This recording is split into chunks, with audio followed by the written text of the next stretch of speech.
Hello, guess what? You'll never believe this, but you have more than just a sun sign. You have a moon, Mercury, Mars, Venus, Jupiter, Saturn, and then every asteroid you could think of in the sky. Here's how to calculate your natal chart for free. There are two websites I like to use for calculations. One is astro.com and the other is astroseek.com. I'm going to show you both, even though they're pretty similar. Okay, so the first one is astro.com. Disclaimer, this one requires you to register your email, but if you don't want to do that, you can just skip ahead to the next method.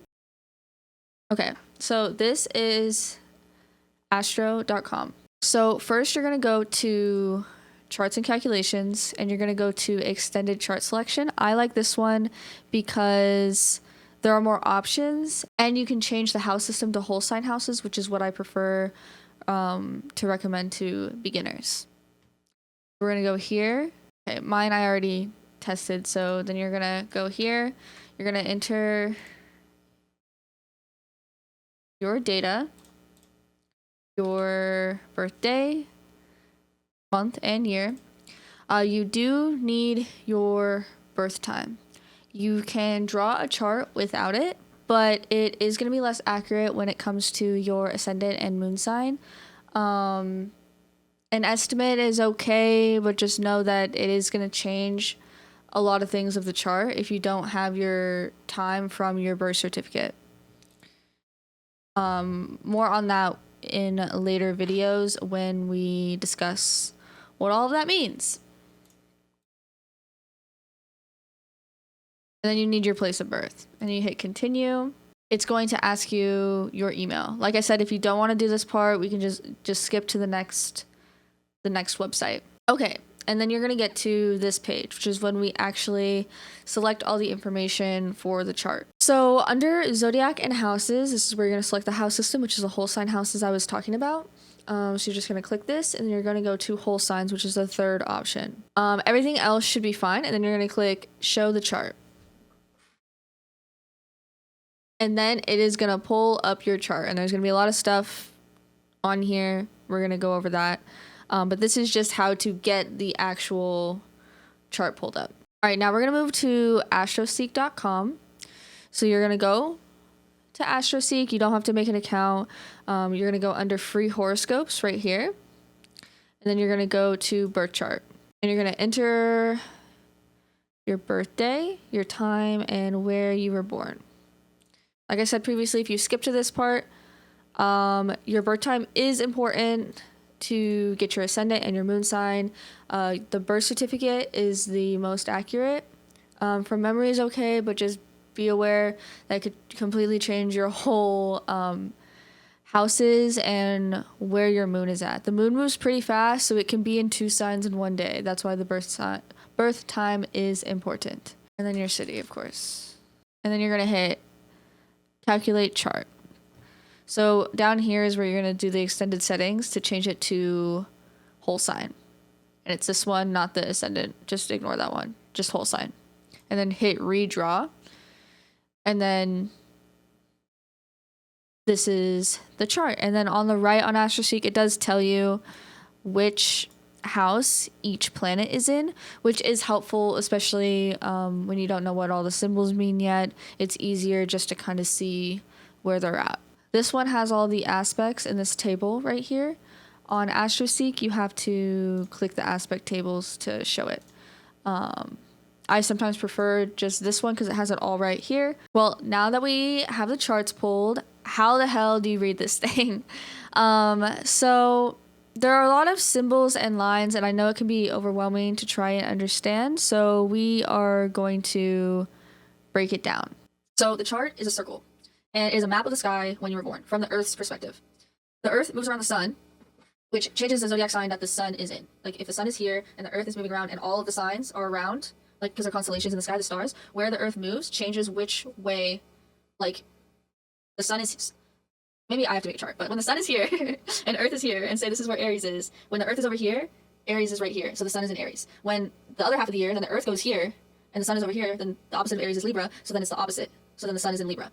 Is kind of how it goes. But then your ascendant, because of the Earth's rotation, it changes where like what way, like the horizon would be like, so your ascendant would be like the horizon, so like which way we're facing based off how the earth is turning. That's confusing, I know, but that's just how the circle works. So because it's from Earth's perspective, the sun and all the other planets in the sky, they're in a sign based off the Earth's perspective. And the rotation of the Earth throughout the day changes which sign is on the horizon, which is why your birth time is important. So right here, your ascendant or your rising sign is on the far left side of the chart. And it starts the first house. The chart, all the 12 little sections, those are called houses. And those are different areas of your life or themes. Like there's career, home, relationships, the self, and so on and so forth, which I will go over all of those meanings in a later video. The opposite of the ascendant is the descendant. The ascendant can be shortened to AC or ASC, and the descendant can be shortened to DC, or I mostly see DC. I could be wrong. Or DSC.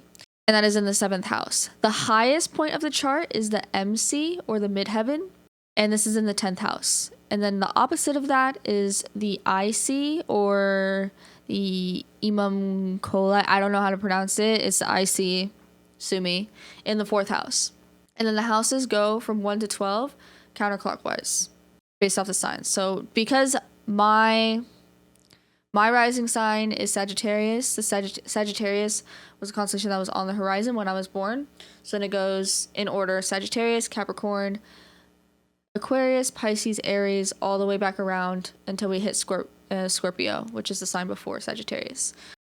Yeah, so it'll always start with whatever is your ascendant. Obviously, if you don't have your birth time, there are still ways to read the chart. You just won't really be able to know which is on your rising. So you'll have to go more in the planets and their relationship to each other outside of the moon, because the moon will just be an estimation. All right, and then depending on which site you use, there will be a table showing you the planets and their signs they're in. Obviously, the more you look into it, the more you'll understand the symbols actually on the chart and the signs. But for beginners, obviously, looking at the table is easier. This one will give you the abbreviations, and it also shows you the degrees, because the whole chart is 360 degrees. There's a whole thing. That's a whole other thing. And then there are all these symbols. I'm going to display a chart showing all the symbols and what they mean. Now, there are these lines on the chart, and these represent aspects, which are the relationship of the planets in the chart. Some signs get along better than others, and the same with planets. So when planets are a certain amount of degrees away from another planet, they form an aspect depending on the amount of the degree. It depends on the aspect that it is. So there's like opposition, trine, square, conjunction. Those all have like their own symbols, and those have all their own meanings, which I will go over in a later video. So then this is where it shows everything in your chart. So for example, my sun is in Libra, my moon is in Scorpio, my Mercury is in Scorpio, my Venus is in Libra, Mars in Virgo, Jupiter in Pisces. And then you can also see this house. This is the Scorpio symbol. And then it shows that I have Moon, Mercury, and Chiron, which is an asteroid there. And then Libra, this is the Sun symbol, and this is the Venus symbol, and it shows this there. And then you can see this red line is in opposition. So my Sun and my Venus are opposite Saturn and Taurus over here. 0 degrees is always going to be the first degree of a sign, and then it goes to 29 to make the whole 30 degrees. A sign will never be at 30 degrees. It'll be at 29 when it's in the last degree, and then it goes to 0 in the next sign. And those are the fundamentals of the chart. And in future videos, I'm going to be talking about the signs, the planets, and the houses more in depth. So then we can start putting all these pieces together, so then you can kind of see what they mean in a chart. Okay, well, that should be everything. Thank you for watching. If you have any questions, please ask away. I am more than happy to help. Until next time, bye-bye.